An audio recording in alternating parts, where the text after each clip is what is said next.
찬송가 368장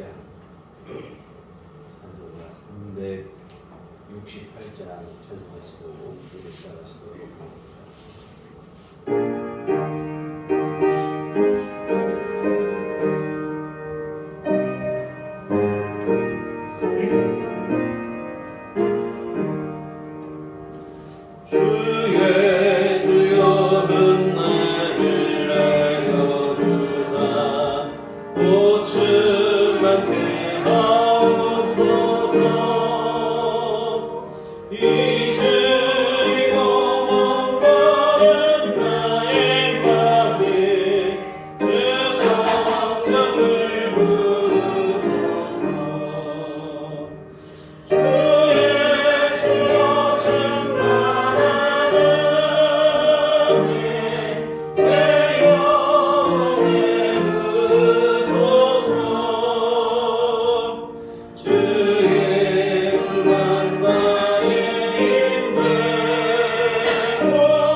시작하시겠습니다.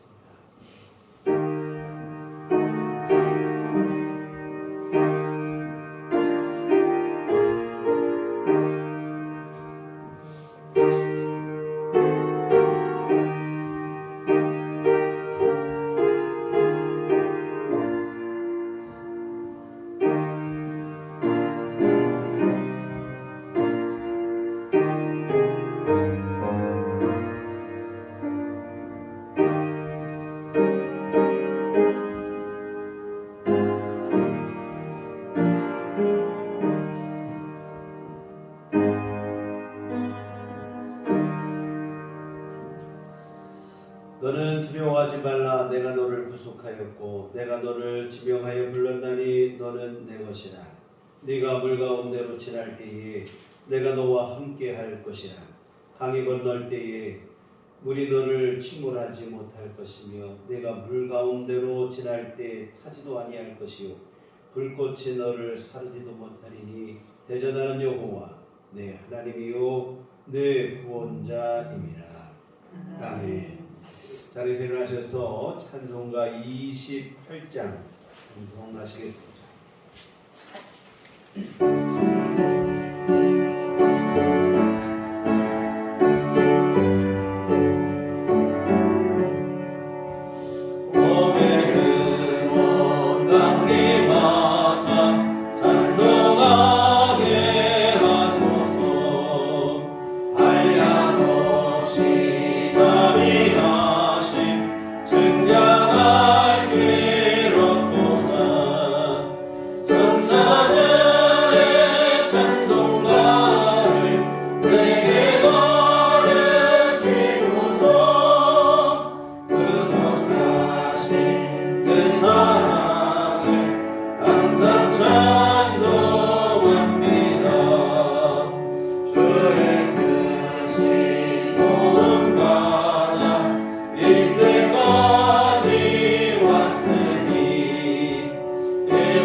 사도신경으로 신앙 고백하시겠습니다.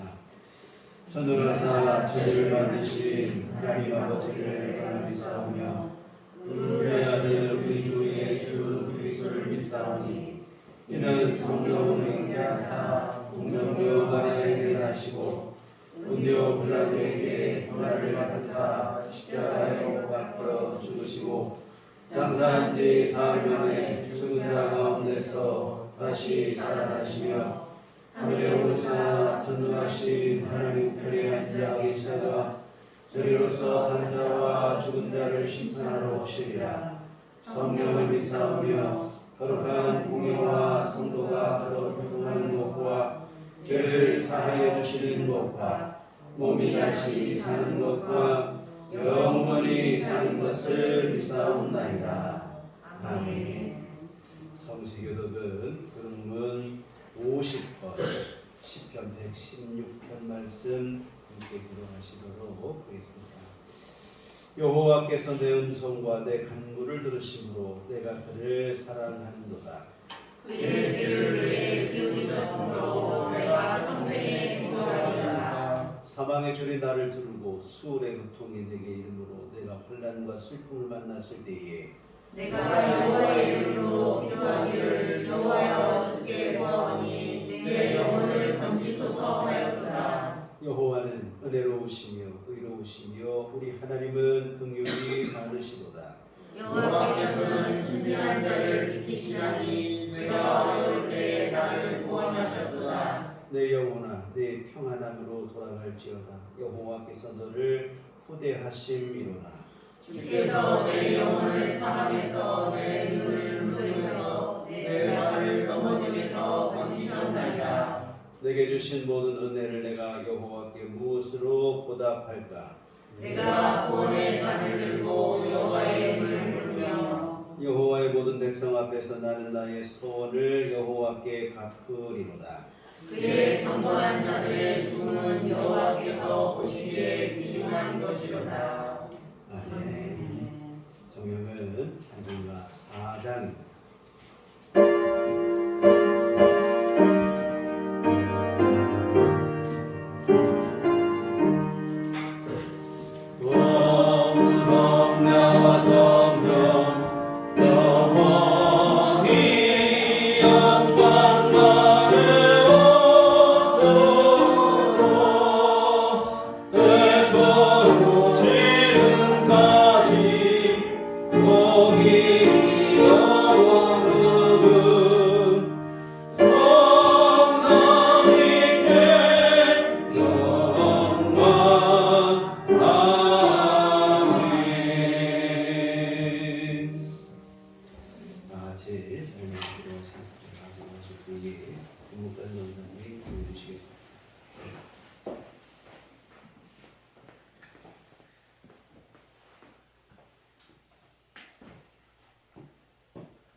온 땅이여 여호와께 즐거운 찬송을 부를지어다. 기쁨으로 여호와를 섬기며 노래하면서 그의 앞에 나아갈지어다. 여호와가 우리 하나님이신 줄 너희는 알지어다. 그는 우리를 지으시니요 우리는 그의 것이니 그의 백성이요 그의 기르시는 양이로다. 감사함으로 그 문에 들어가며 찬송함으로 그의 궁정에 들어가서 그에게 감사하며 그의 이름을 송축할지어다. 여호와는 선하시니 그의 인자심이 영원하고 그의 성실하심이 대대에 이르리로다.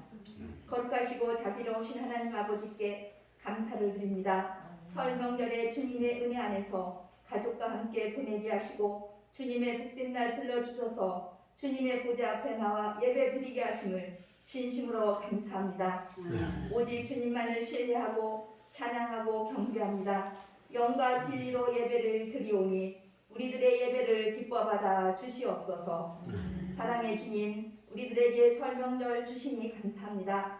가족들이 만나 예배드리고 주님 안에서 즐겁게 명절을 보내게 하심을 감사합니다. 추운 날씨에 부모님들을 만나고 돌아가는 발걸음에 복을 주시고 지켜주시고 인도하여 주시옵소서. 또한 홀로 지내시는 부모님들의 외로움을 주님께서 만져주셔서 명절에 외롭지 않도록 인도하시고 은혜를 베풀어 주시옵소서. 영육간의 강건함으로 지켜 주시옵소서.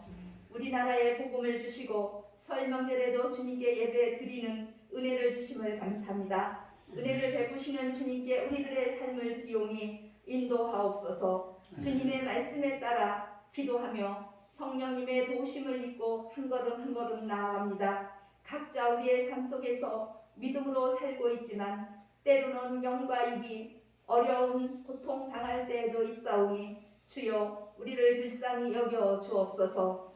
주여 우리를 시험에 들지 않게 하시고 바른 믿음의 길로 인도하옵소서. 주님의 말씀 꼭 붙잡고 성령님의 도우심으로 늘 승리할 수 있도록 도와주시옵소서. 주님, 우리들 교회를 위해 기도합니다. 예수님의 피로 세우신 우리들 교회, 이 예배당에 들어오는 모든 성도님들 말씀이 깨달아지고 믿어지게 하셔서 구별된 삶을 살아갈 수 있도록 복을 내려 주옵소서.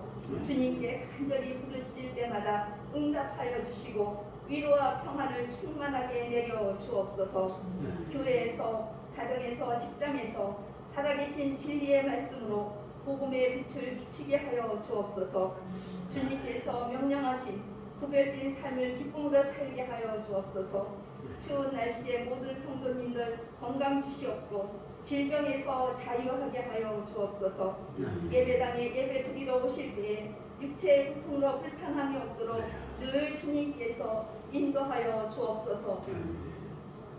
아파서 예배에 못 나오시는 성도님들 주님께서 불쌍히 여겨주시고 아픈 곳에 안수하여 주셔서 아주 속히 치유하여 주시고 우리들과 같이 예배 드릴 수 있도록 주님께서 역사하여 주옵소서.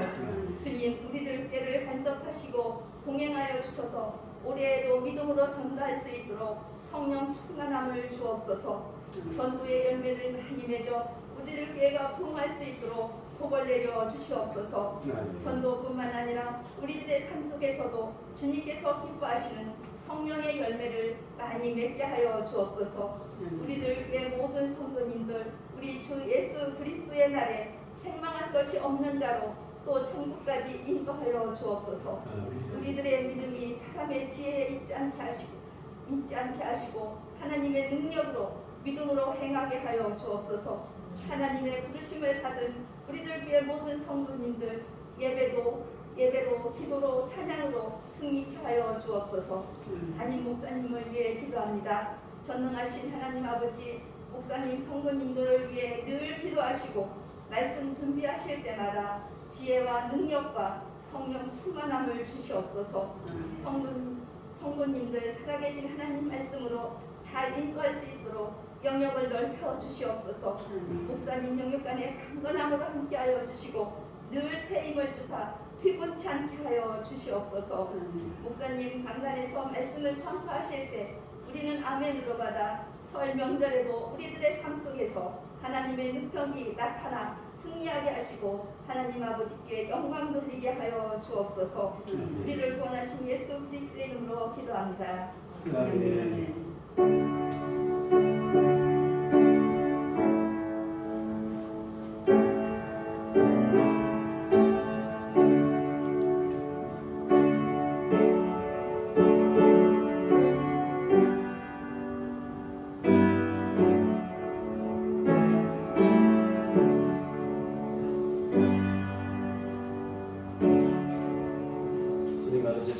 기도하시겠습니다.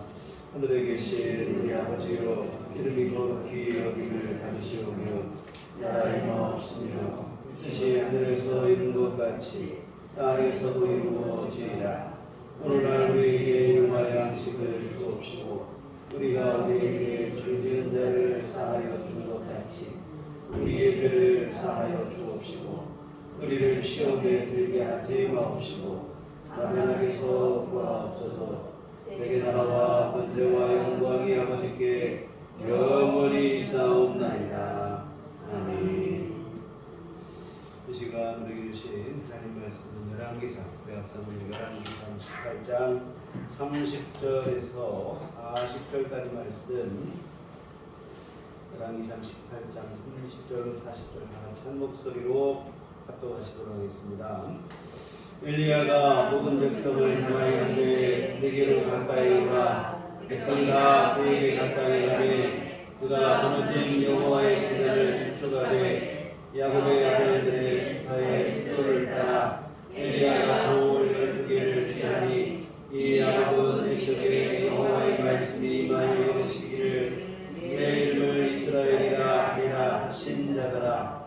그가 여호와의 이름을 의지하여 그들로 제단을 쌓고 제단을 돌아가며 곡식종과 두새알을 불만한 도랑을 만들고 또 나무를 버리고 송아지에 각을 떠서 나무 위에 놓고 이르되 통넷에 불을 채우다가 번제물과 나무 위에 구우라 하고 또 이르되 다시 그리하라 하여 다시 그리하니 또 이르되 세 번째로 그리하라 하여 세 번째로 그리하니 물이 제단으로 두루 흐르고 호랑이도 물이 가득 찼더라. 저녁 소재를 이르러 선지자 엘리야가 나와서 말하되 아브라함과 이삭과 이스라엘의 하나님 여호와여 주께서 이스라엘 중에서 하나님이신 것과 내가 주의 종인 것과 내가 주의 말씀대로 이 모든 일을 행하는 것을 오늘 알게 하옵소서. 여호와여 내게 응답하옵소서. 내게 응답하옵소서.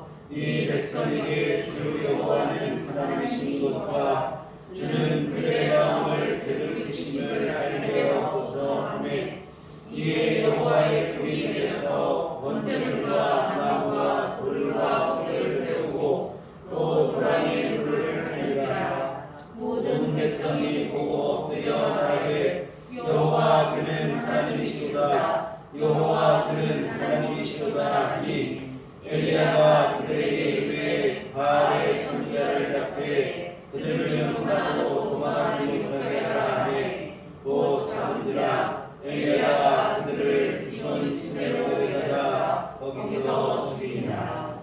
아멘. 주님의 은총과 평강이 교회 여러분과들 함께 하시기를 기원합니다. 설날 아침 많은 분들이 고향에도 가시고 이것저것 약속이 있어서 못 나오시는데 여러분이 바쁘신 중에도 은혜를 사모하는 마음으로 이 예배 함께 하신 여러분 모두를 주님의 이름으로 축복합니다. 금년 설은 유난히 빠른 것 같아요. 구정과 신정이 한 달에 같이 들어가 있는 그러한 때인데 자주 드렸던 말씀인데 저는 개인적으로 이 설 명절하면 보너스처럼 주어진 또 한 번의 새로운 기회라 그런 생각이 들어요.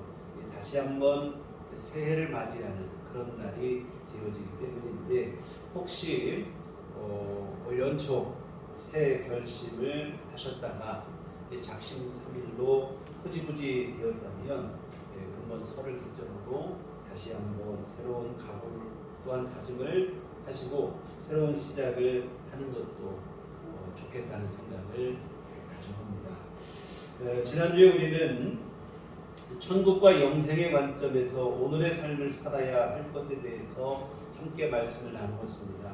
오늘 우리의 말, 행동, 결정, 선택을 하는 데 있어서 당장 오늘만 생각하고 살아갈 것이 아니라 이 말이죠.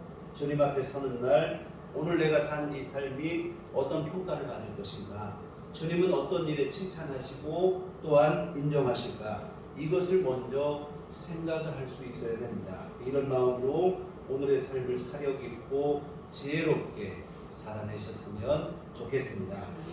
오늘은 예배에 대해서 함께 생각을 해보려고 합니다. 2023년은 첫날과 마지막 날이 주일 예배인 관계로 다른 해에 비해서 주일 예배가 한 번 더 있어요. 그래서 보통은 52주 예배인데 올해는 53주 주일을 지키는 그러한 예배가 되어 있습니다.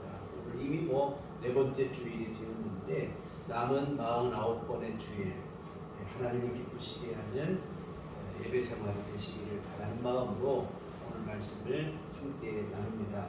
이 본문에 앞서서 이스라엘 역사를 잠시 살펴보겠는데 솔로몬 왕 이후에 이스라엘은 남북으로 분단이 됩니다. 북쪽 왕국은 이스라엘이라는 국호를 사용하고 남쪽 왕국은 유다라고 하는 이름을 갖게 되는데 근데 안타까운 것은 두 나라 모두 점점 하나님으로부터 멀어져만 간다고 하는 사실입니다. 남쪽 왕국에는 그래도 가끔가다 믿음의 왕들이 나와서 간신히 신앙의 명맥을 있습니다만 이 북왕국은 첫 왕부터 시작해서 그냥 불신앙의 왕들만 나오는 통에 갈수록 신앙과 멀어지는 그러한 일들이 되고 말아요. 하나님께서 참 기뻐하시는 왕이 다윗왕 하나 하나님 앞에 바른 믿음으로 서는 것 같더니 그 이후로 사실 인물다운 인물이 나지는 않습니다. 하나님께서는 아브라함을 선택하시며 그 후손으로 하나님의 나라를 세워서 그들을 통해서 타락한 세상을 구원하실 계획을 가지셨는데 이 하나님의 이 계획이 쉽게 이루어지지가 않습니다. 물론 전능하신 하나님이시니 뭐 강압적으로 하시자면 못 하실 일이 뭐가 있겠습니까만 하나님은 뭐 그렇게 하시는 것을 기뻐하시지 않고 또 그렇게 되는 것은 진짜 헌신도 아니고 믿음도 아니기 때문에 의미를 갖지 못하죠.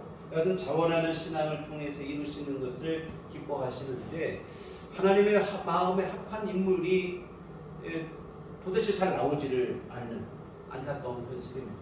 여하튼 남한국 유다가 그래도 조금 낫다고 하지만 별 수 없고 북왕국 이스라엘은 시작부터가 삐딱합니다.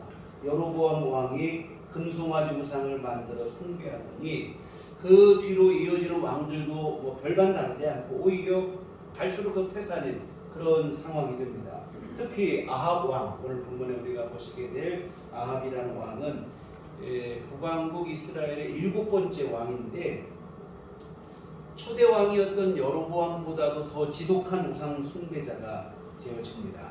그래서 열왕기상 16장 30절에 보면 오므리의 아들 아합이 그의 이전의 모든 사람보다 여호와 보시기에 악을 더욱 행하여 뭐 이렇게 되어 있어요. 뭐냐면 각양 우상을 섬기며 그 전의 왕들보다도 더 악한 마음으로 하나님을 배신하고 배반하고 뭐 우상 숭배자로 전락을 하고 그렇게 됩니다. 이렇듯 아합이 타락하게 된 데는 그의 부인이었던 이세벨의 영향이 좀 큰 것 같아요. 이세벨은 시돈 출신의 여인인데 이게 보통 여성이 아닙니다. 성경에 좀 이게 악한 여성들이 몇 나오는데 그중 아마 가장 악독한 여성이 아마 이 이세벨이 아닐까 생각이 들어요. 그리고 그의 버금가는 사람이 누구냐면 이세벨, 이 이세벨의 딸이었던 아달랴인데 이 이세벨과 아달랴 모녀는 보통 여자가 아닙니다. 이들로 인해서 죽은 사람의 숫자가 허다하고 또한 이 두 모녀로 인해서 북왕국 이스라엘 또 남왕국 유다 두 나라가 완전히 그냥 혼란의 소용돌이에 빠져들고 말해요. 이세벨의 딸은 북왕국의 공주로 태어났는데 남왕국 유다에 시집을 가요. 남왕국의 왕자와 결혼을 해서 시집을 갔는데 훗날 그 남편이 왕이었는데 남편이 훗날 죽게 돼요. 죽게 되고 나니까 이 아달랴가 어떤 생각을 하냐면 남편도 죽고 그러니까 이제 내가 왕이 되면 어떨까 이 생각으로 왕이 될 사람 자신의 자녀들 자신의 손자들을 모조리 죽이고 스스로 왕자리에 오른 여성이 이 아달랴입니다. 여하튼 그 어머니의 그 딸로 이렇게 두 모녀가 아주 극악한 여자들인데 여하튼 이런 여자를 아내로 삼다 보니까 아합 왕도 안 좋은 영향을 받는 거예요. 사실 성경을 볼 때 아합 왕은 그렇게 모질거나 한 사람은 못 돼요. 나름 온순하고 오히려 소심한 성격의 소유자입니다. 근데 부인을 이세벨 같은 여자를 얻다 보니까 나중에 똑같아지는 거예요. 하나님을 대적하고 우상을 숭배하고 흉악한 죄인이 되고 말았습니다. 참 우리가 믿음의 배우자를 만난다는 게 참 중요하죠. 그래서 우리 결혼을 앞두고 있는 분들 또 자녀들의 결혼을 앞두고 있는 분들은 정말 신실한 믿음의 배우자를 만나게 하는 그 일을 위해서 기도 많이 하셔야 됩니다. 외모를 보고 그 조건을 따져서 결혼하고 그럴 일은 아니죠. 다시 부를 수도 없는 일이고 이 솔로몬 같이 지혜롭고 신실한 사람도 보면 정략적으로 이방 여성들과 결혼하다 보니까 나중에 영향을 받아서 우상 숭배자가 되고 말더라 이 말이죠.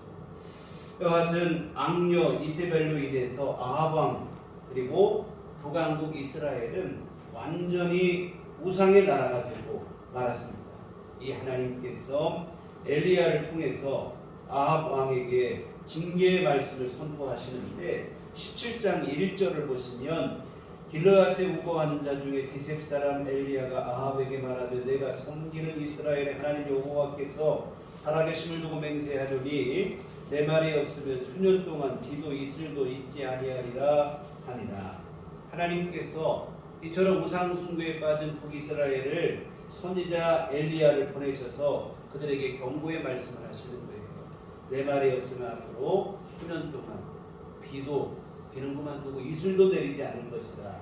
이런 경고의 말씀을 전하십니다. 그 같은 엘리야가 아합 왕을 찾아가서 이 하나님의 말씀, 이 경고의 말씀을 전하고는 사라집니다. 그리고 정말 엘리야의 말처럼 이스라엘의 가뭄이 드는데 3년이 넘는 세월 동안에 비가 한 방울도 내리지 않는 거예요. 아주 극심한 가뭄이 들게 됩니다. 당연히 뭐 목축도 안 되고 농사도 안 되고 아무것도 할 수 없죠. 작년에 우리나라도 호남 지역에 뭐 좀 가뭄이 좀 들었어요. 식수마저도 어려운 상황이 되니까 그 지역민들의 고생이 이만저만이 아니었습니다. 요즘은 여러분 이처럼 우리나라는 뭐 저수지도 있고 물을 저장을 하고 수로 시설도 잘 돼 있고 그런데도 불구하고 몇 달만 비가 내리지 않으면 가뭄이라고 소란을 피웁니다. 그러니 이런 것 하나도 없는 시대에 몇 달도 아니고 3년이 넘도록 비가 내리지 않았으니 그 고생이 말이 아니죠. 이스라엘은 본래도 뭐 그렇게 비가 많이 내리는 땅이 아닙니다. 강도 제대로 발달이 되어 있지 못해요. 갈릴리 호수, 우리 성경에 알고 있는 갈릴리 바다라고 하는데 호수죠. 이 갈릴리 호수 빼고는 변변한 수원이 없어요. 하늘에서 비를 내려주는 것이 절대적인 땅이다 이 말입니다. 그런데 3년 동안 비가 내리지 않았으니 이 고생이 너무 심각하죠. 이와 같은 3년이 넘는 가뭄 끝에 이 고생을 하고 있는데 하나님께서 그 3년이 지나고 나서 엘리야에게 하나님이 이런 말씀을 하십니다. 18장 1절에 보면 많은 날이 지나고 제3년에 여호와의 말씀이 엘리야에게 임하여 이르시되 너는 가서 아합에게 보이라 내가 비를 지면에 내리리라.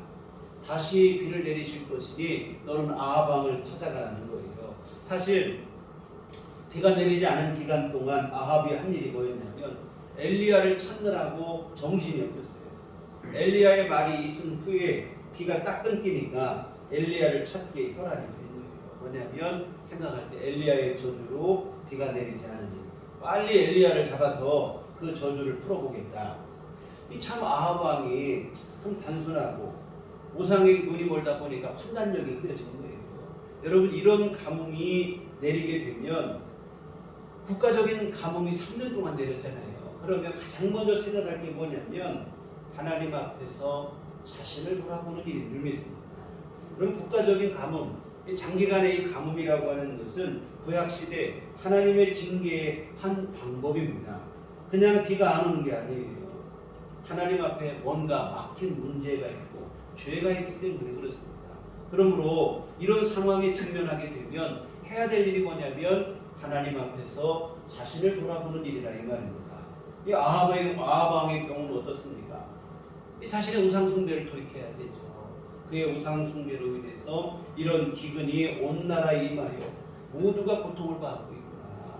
이런 사실을 깨달아야 되는데 근데 아합은 그런 생각에 미치질 못해요. 그저 그냥 엘리야가 저주를 했으니 엘리야를 잡아서 어떻게든 그 저주를 풀어보겠다. 이 단순한 생각밖에는 미치지 못하는 거예요. 사랑하는 성도 여러분, 우리 인생의 기근이나 가뭄이 찾아오게 되면 우리도 여러분 다른 무엇을 할 게 아니라 하나님 앞에서 우리 신앙을 점검해 보셔야 될 줄 믿습니다. 눈에 보이는 것에서만 원인을 찾지 마시고 눈에 보이지 않는 데서 문제의 근원을 찾아야 되는데 바로 신앙의 문제입니다. 하나님과의 관계가 잘못되면 하나님이 직접 나서서 나를 때리거나 벌을 주시는 게 아니라 우리 삶의 여러 영역 속에서 가뭄이 들게 하시고 이상 징후가 나타나게 하시고 그렇게 하심으로 우리를 책망하시는데 경제적인 문제로 어려움을 당할 수도 있고 건강을 통해서 문제를 만나기도 하고 가족의 문제로 또 고민하고 걱정하는 일이 생기기도 하고 주변 관계 속에서 갈등과 불편을 겪게 하기도 하고 이와 같은 여러 경로를 통해서 우리를 채찍하시고 책망하십니다. 그럴 때 여러분 빨리 깨달을 수 있는 게 지혜입니다. 이런 것이 바로 또한 영적인 분별력이 되어지겠죠. 그런데 아합에게는 이런 영적인 분별력이 부족했습니다. 그저 단순하게 눈에 보이는 것에만 집착해서 엘리야를 잡겠다고 그냥 돌아다니고 이거밖에 없었어요. 그렇게 3년을 엘리야를 찾아다녔는데 찾지 못하다가 엘리야가 제 발로 찾아오는 거예요. 엘리야를 보자마자 아합 왕은 무슨 얘기를 하냐면 이런 얘기를 합니다. 오늘 본문 전에 있는 17절에 보시면 엘리야를 볼 때 아합이 그에게 이르되 이스라엘을 괴롭게 하는 자여 너냐, 이런 얘기를 합니다. 이스라엘을 괴롭게 하는 자여 너냐. 이스라엘을 괴롭게 하는 데가 뻔뻔하게 이렇게 나타날 수 있느냐, 그런 식의 말투라고 보시면 되겠어요. 사실 여러분, 엘리야를 만나기 전에 이 아합 왕은 엘리야를 찾아도 돌아다녔지만 또 한 가지 뭘 찾으러 다녔냐면 어디 가면 물이 있을까, 물 근원을 찾으러 이스라엘 전역을 누비고 다녔습니다. 사실 여러분, 있지도 않은 물 근원을 찾아다니느라 이게 뭐 고생이 얼마나 많습니까? 그렇게 고생을 하다가 엘리야를 만나고 나니까 화가 머리 끝까지 나는 거예요. 이 엘리야를 보자마자 이스라엘을 괴롭게 하는 자요 너냐 하면 버럭 화를 내는 겁니다. 그런데 사실 이것은 억지 주장이죠. 사실 이스라엘을 괴롭게 하는 자는 엘리야가 아니라 아합 왕 자신입니다. 스스로 우상을 섬김으로 인해서 하나님의 진노를 유발하는 것이죠. 자기가 매맞을 짓을 해서 매를 맞고 있는데 괜히 아무 이유 없는 엘리야에게 화풀이를 하는 거죠. 엘리야가 뭐라고 얘기하냐면 18절에 보시면 그가 대답하되 내가 이스라엘을 괴롭게 하는 것이 아니라 당신과 당신의 아버지의 집이 괴롭게 하였으니 이는 여호와의 명령을 버렸고 당신이 바알들을 따랐습니다.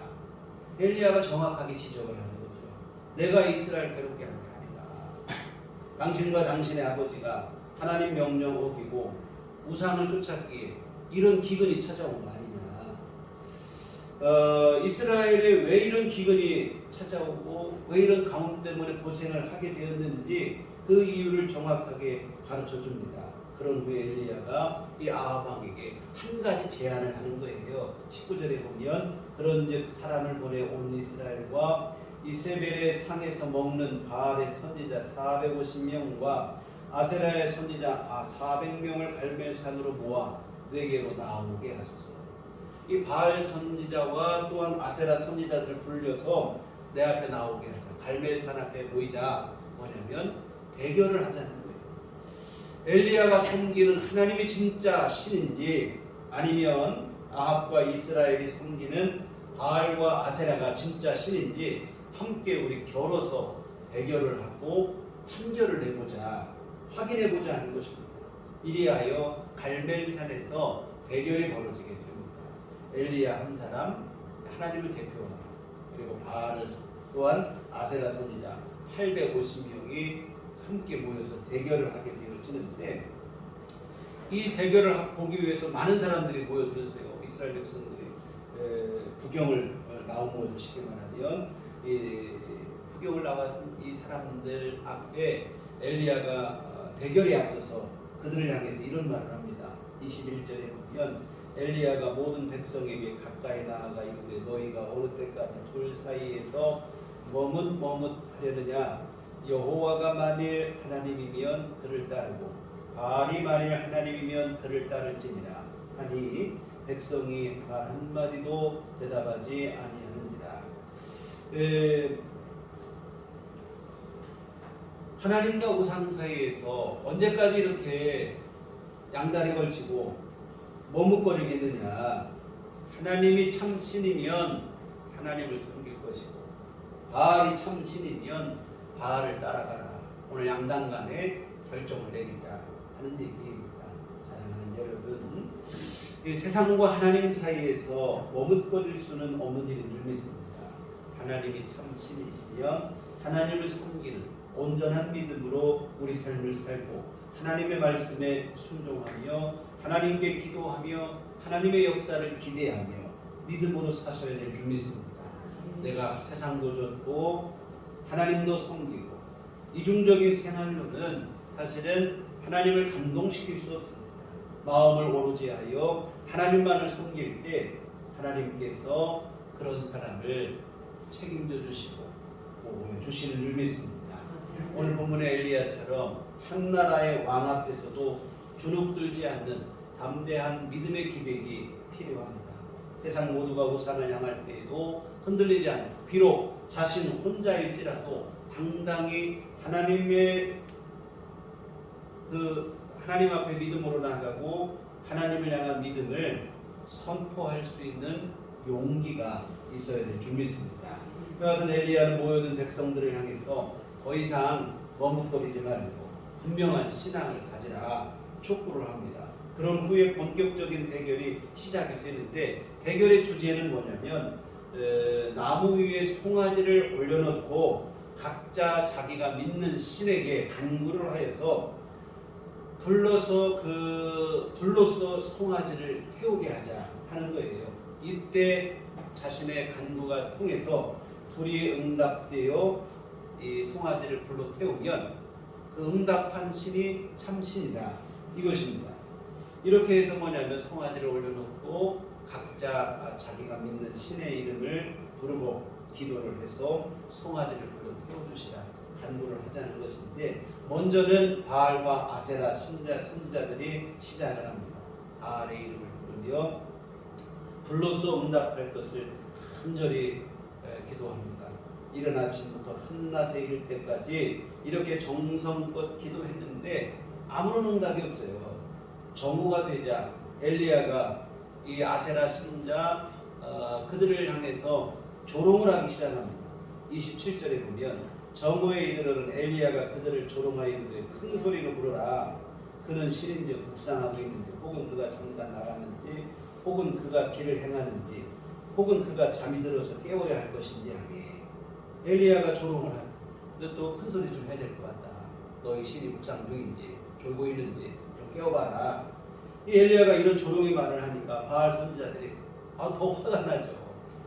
그렇지 않아도 지금 응답이 안 돼서 죽겠는데 엘리야가 조롱까지 하니까 이들이 나중에는 구하다 안 되니까 자기 몸을 자해하기 시작하는 거예요. 칼과 창을 갖고 자기 몸을 긋고 피를 흘려가면서 부르짖어요. 그러나 이 송아지를 태워버릴 불은 하늘에서 내려오는 것은 고사하고 성냥불만한 불 하나도 응답이 없어요. 그러기를 저녁까지 합니다. 저녁에 이르러도 응답이 없으니까 엘리야가 이제 할 만큼 했으니 내가 하겠다고 등판을 합니다. 그런데 엘리야는 기도하기 이전에 먼저 오늘 말씀해 보면 30절 보겠습니다. 엘리야가 모든 백성을 향하여 이르되 내게로 가까이 오라. 백성이 다 그에게 가까이 가매 그가 무너진 여호와의 제단을 수축하되 야곱의 아들들의 지파의 수요를 따라 엘리야가 돌 12개를 취하니 이 야곱은 애적에 여호와의 말씀이 임하여 이르시기를 내 이름을 이스라엘이라 하리라 하신 자들아 12돌을 취하여 무너진 여호와의 단을 수축했다. 이렇게 되어 있습니다. 이는 상징적인 행동이 되어지겠죠.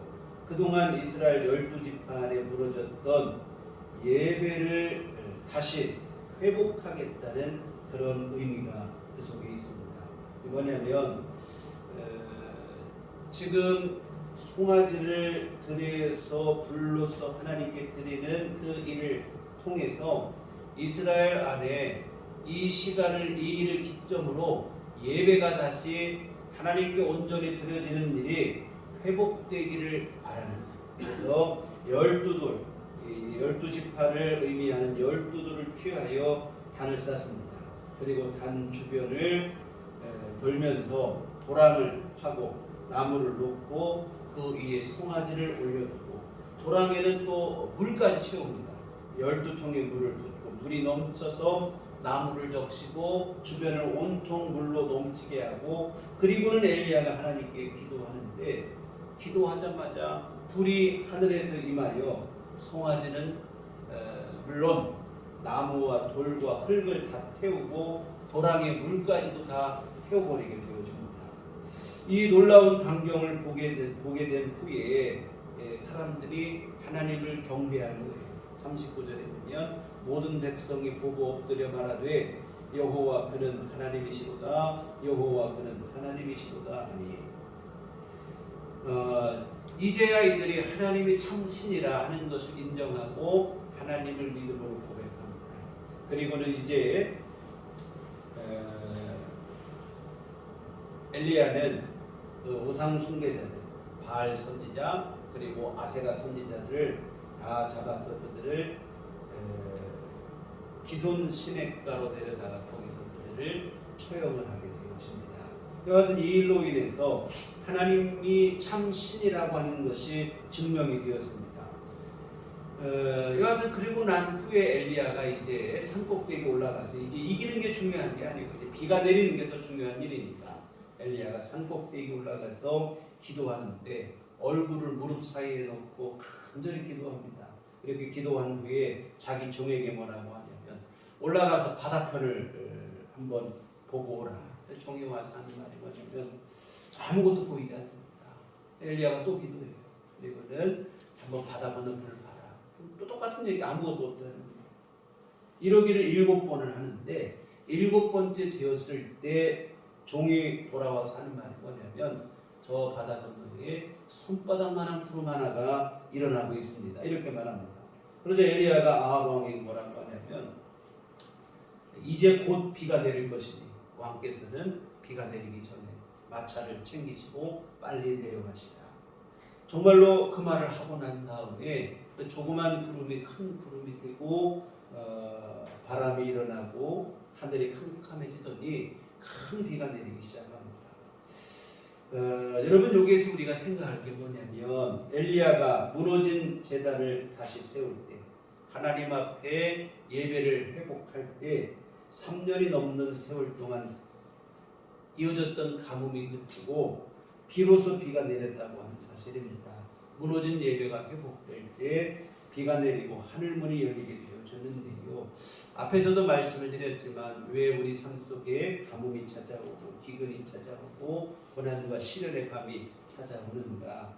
사실은 여러분 하나님 앞에 우리 믿음이 온전하지 못하고 예배가 무너지고 여러분 이스라엘 안에 하나님을 향한 예배가 무너졌을 때 우상이 득세하고 우상 숭배가 성행할 때 하나님이 복을 주실 수 없죠.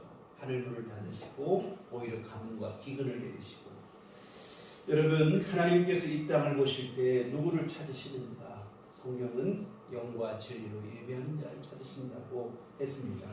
아버지께서 참되게 예배하는 자들은 영과 진리로 예배할 때가 오나니 곧 이때라 아버지께서는 자기에게 이렇게 예배하는 자들을 찾으시느니라. 하나님께서 이 세상 가운데서 찾으시는 이가 있는데 바로 온전한 마음으로 하나님을 예배하는 자들인 줄 믿습니다. 하나님께서 우리를 부르시고 구원하신 것은 우리로 하여금 하나님을 섬기며 온전한 예배자가 되게 하시기 위함인 줄 믿습니다. 그래서 여러분 성도는 우선은 하나님 앞에 온전한 예배자로 서야 될 줄 믿습니다. 그 다음에 우리가 일을 하는 사람이 되고 우리가 전도도 중요하고 봉사, 헌신, 충성도 다 중요하는데 그거 이전에 우리가 먼저 기본적으로 해야 될 것은 뭐냐면 하나님을 예배하는 예배자가 되는 일인 줄 믿습니다. 그래서 우리 성경에 보면 우리 주님을 대접하기 위해서 분주하게 일한 마르다보다 예수님 앞에서 말씀을 듣기를 좋아했던 마리아가 오히려 칭찬을 받았던 것을 우리가 좀 기억을 하셔야 될 것입니다. 예수님께 나오기를 원하시고 예배자로 서기를 기뻐하시는 줄 믿습니다. 열심히 일하고 충성하는 것 물론 중요합니다. 그러나 예배보다 앞서지는 못하는 줄 믿습니다. 어떤 때로는 자기 사역이 너무 지쳐서 그것 때문에 너무 힘에 겨워서 예배가 온전하게 되지 못하고 기쁨으로 예배자가 되지 못하고 이런 경우들도 없지 않아 있다 이 말입니다. 여러분 예배 없이 우리의 삶이 하나님 앞에 온전히 서지 못한다는 사실을 잊지 않으셨으면 좋겠습니다. 그래서 예배가 잘못되면 하나님과의 관계가 틀어지게 되고 예배가 이렇게 무너져서 하나님과의 관계가 무너지게 되면 기타 우리 삶의 여러 모든 영역들이 동반해서 무너지게 되어집니다. 여러분 우리는 예배를 통해 하나님을 만나고 하나님께로부터 내려오는 그 은혜를 입어야 살 수 있는 존재들인 줄 믿습니다. 그래서 여러분 예배를 우리가 더 온전하게 하나님 앞에 드리기 위해서 힘쓰고 애쓰고 우리가 예배에 중점을 두는 우리의 이러한 우선순위, 영적인 우선순위가 제대로 확립이 되어져야 될 것입니다. 여러분 성경을 쭉 보시다 보면 예배가 무너질 때 삶이 무너지는 것을 우리가 볼 수 있어요. 오늘 우리가 살펴본 3년이 넘는 세월 동안의 감도 그렇고 이 예배를 실패한 경우죠. 그리고 여러분 남한국 유다, 북한국 이스라엘이 각자 아수르와 바벨론에 의해서 멸망한 것도 사실은 예배의 실패에서 온 결과입니다. 하나님께 드려져야 될 예배가 오히려 나중에 변질이 돼서 우상 앞에 드리게 되니까 하나님이 그런 나라를 심판하실 수밖에 없죠. 인류 최초의 살인도 어디에 시작되는가 하면 예배의 실패에서 온 것입니다. 가인과 아벨이 같이 예배를 드렸지만 가인의 예배는 연락되지 않고 아벨의 예배만 하나님께서 받으시니까 가인이 양심을 품고 자기 동생을 죽여요. 예배가 바로 서지 못하니까 오히려 살인자가 되고 맙니다. 사실은 가인은 아담의 장자였습니다. 장자의 복을 상속받을 자죠. 그런데 예배에서 잘못되고 나니까 결국은 살인자가 되고 복을 상실하게 되어지죠. 사랑하는 성도 여러분, 다시 말씀드리지만 오늘 우리 삶 속에 여러 위기가 찾아오고 갈등이 찾아오고 그럴 때 단지 그냥 눈에 보이는 데서만 이유를 찾지 않으셨으면 좋겠습니다. 여러분의 신앙생활을 돌아보시고 나의 예배 생활을 돌아보시고 나는 정말 예배를 통해서 하나님 앞에 전심을 드리고 또 하나님께로부터 내려오는 그 은총을 내가 받아 누리고 있는가, 이것을 함께 돌아보시고 점검을 해보셨으면 좋겠습니다. 우리가 예배에 온전한 마음으로 하나님 앞에 서고 하나님의 은총을 입어야, 그래야 우리 삶이 온전히 세워지게 되고, 먼저는 하나님과의 관계가 예배를 통해서 잘 정립이 돼 있어야 우리가 또한 이 땅에서 사람들과의 관계라든지 우리가 하는 여러 일들에서든지 그 모든 관계들이 원활하게 이루어지게 되어질 줄 믿습니다. 그래서 예배 회복이 중요합니다. 보면 이스라엘 백성들도 이제 바벨론의 나라가 패망을 하고 바벨론의 포로로 잡혀가고, 이 바벨론 포로에서 돌아온 이스라엘 백성들이 맨 먼저 한 일이 뭐냐면 성전을 건축하는 일이었습니다.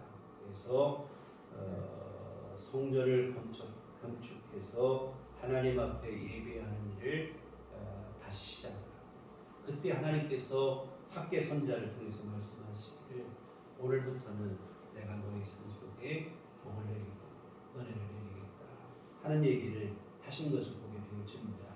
이만큼이나 예배 회복이 중요합니다. 우리 예배는 우리 삶의 기초가 되어지고, 기초가 무너지면 기초만 무너지는 게 아니라 다른 기타 모든 게 다 무너지게 되어지죠. 그래서 여러분 2023년 우리가 새해를 맞이하고 한 해를 시작하고 또 이제 설날이라는 명목으로 오늘 또 우리가 새해를 다시 한번 시작하게 되어지는데요. 우리 예배를 온전히 하나님 앞에 드리는 그런 한 해를 삼으셨으면 좋겠습니다. 일단은 모든 예배에 빠지지 말고 잘 참석하시고, 참석하신 예배에는 온 마음을 다해서 주님 앞에 온전한 예배를 드렸으면 좋겠습니다. 이런 예배가 모여서 우리의 믿음이 점진적으로 자라게 되고, 또한 우리의 삶에 하나님의 은총이 쌓이는 이런 일들이 이루어지게 되어지죠. 오늘 엘리야가 이스라엘 12지파에 무너졌던 예배를 다시 세울 때에 그쳤던 비가 다시 내렸던 것처럼 온전한 예배의 회복을 우리가 이루어서 하나님의 은총이 우리 삶 속에 회복이 되고 날마다 누려지는 그러한 삶을 살아가시는 우리들 교회 온 교우들 다 되시기를 주님의 이름으로 축원합니다. 기도하시겠습니다. 하나님 아버지, 오늘 우리 예배가 하나님을 기쁘시게 하는 예배인지 돌아보게 하여 주시옵소서.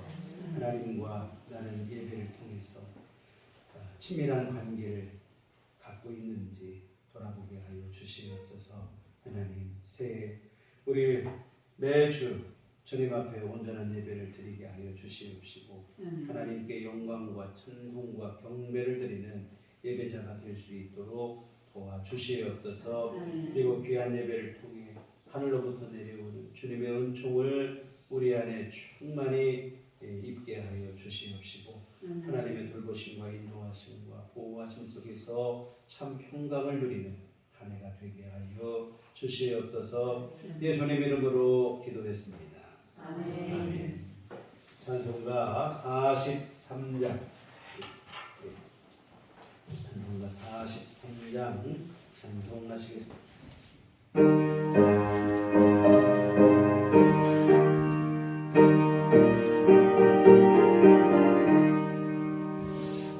즐겁게 하지 말라 반갑고 좋은 날 나의 마음을 편케 하니 즐겁고 기쁜 날 이 날 천하만미 아버지 앞에서 담대신 너일체 나 찬송 부르네 이 나라 하늘에서 새한침 내리네 성배로 모이라고 종소리 울리네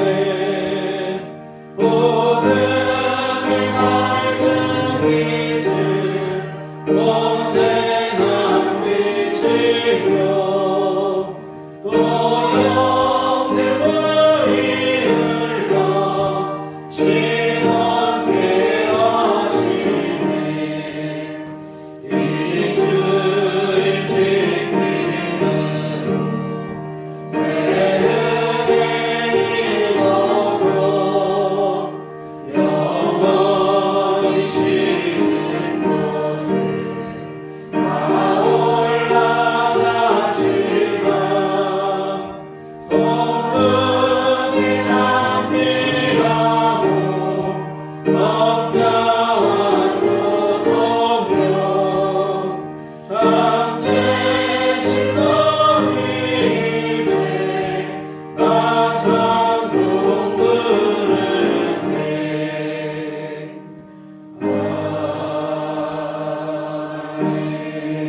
아멘. 기도하시겠습니다. 하나님 아버지 은혜와 사랑을 감사를 드립니다.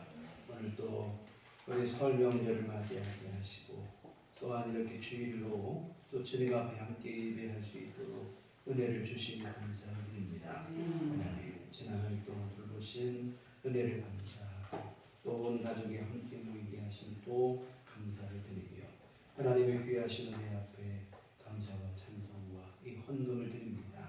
하나님 아버지 이 헌금을 기뻐 받으시며 하나님께서 복을 내려 주시어 주님의 귀한 일들을 이루기에 부족함 없도록 역사해 주시옵소서. 아버지 하나님 또한 이 시간 헌금을 드리고 돈과 마음과 시간을 드리러 주님을 예배한 모든 심령들 가운데 하나님 은총을 내려 주시옵소서. 아버지 하나님께서 복과 은혜를 내려 주시어 하늘의 귀한 신령한 복이 넘쳐나는 귀한 삶을 누리게 하여 주시옵소서. 무엇보다 오늘 귀한 말씀처럼 하나님 앞에 진정한 예배자가 되게 하여 주시옵시고 그 예배를 통해 하나님께 영광과 찬송을 올려드리게 하여 주시옵시며 또한 아버지 하나님께서 내려주시는 은혜와 크신 사랑을 누리는 귀한 삶이 될 수 있도록 주께서 도우시고 함께해 주시옵소서. 하나님 아버지 참으로 새해 더욱더 우리 믿음이 온전케 하시고 하나님이 기뻐하실 만한 진정한 믿음으로 하나님 앞에 신실한 주의 종으로 살아가는 우리 모두가 될 수 있도록 주께서 도와주시옵소서. 우리 걸어가는 발걸음마다 하나님 함께하여 주시옵시고 무엇보다 하나님 말씀 따라 살아가는 삶이 될 수 있도록 주님이 돌보시고 함께해 주시옵소서. 아버지 하나님 험한 세상 살다 보니 여러 가지 힘든 일도 만나기도 하고 악한 사탄의 역사와 방해 속에 시험과 시련과 고난 속에 살아갈 때가 있습니다.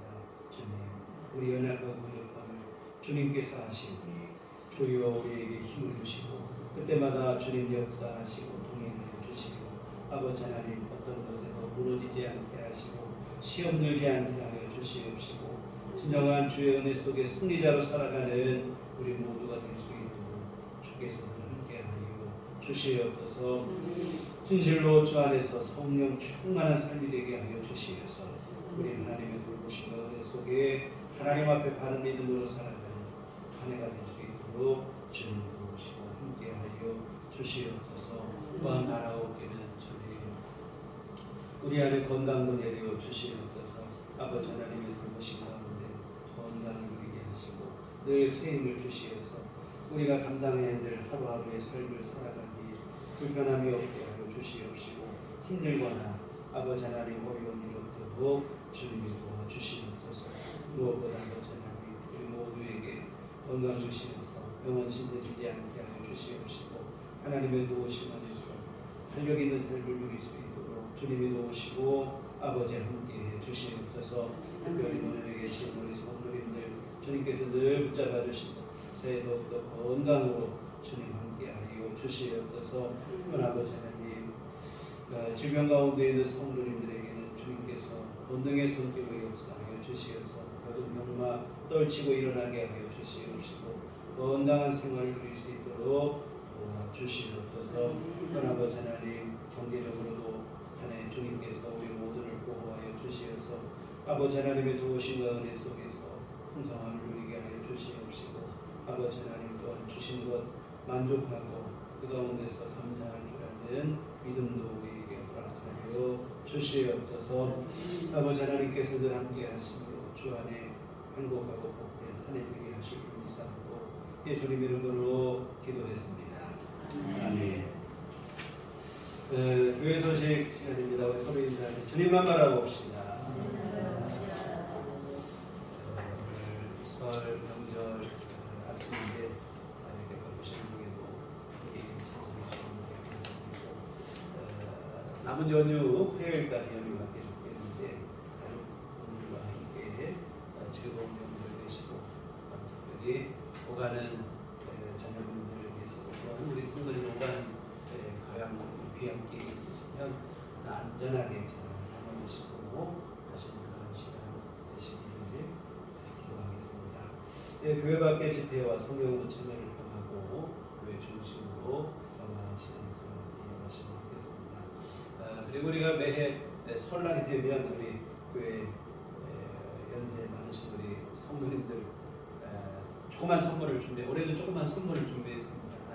받으시고 무엇보다 건강하시게 잘 보내시기를 기도하겠습니다.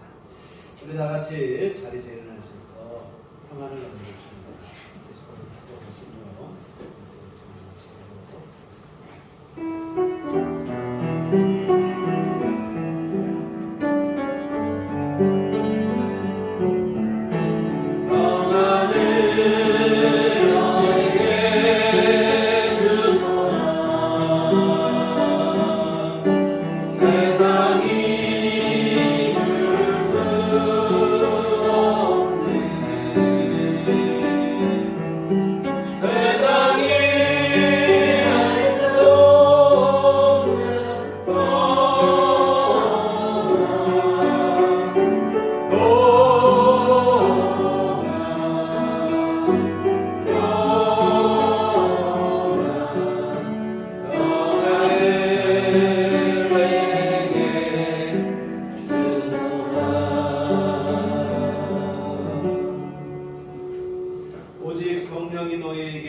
너희가 권능을 받고 예루살렘과 온 유대와 사마리아와 땅끝까지 이르러 내 증인이 되리라.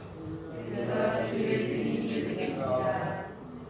이제는 우리 주 예수 그리스도의 구속의 은혜와 하나님 아버지의 뜻하신 사랑하심과 성령님의 의를 통역사 가방함으로 충만하시니 주의 교회 위에와 오늘 귀한 말씀 속에서 온전한 예배로 주 앞에 영광을 돌리기를 소원하며 주의 모든 자녀들의 가정과 신령과 귀한 삶의 터전위에 지금부터 영원토록 함께 계시기를 간절히 축원하옵나이다. 아멘.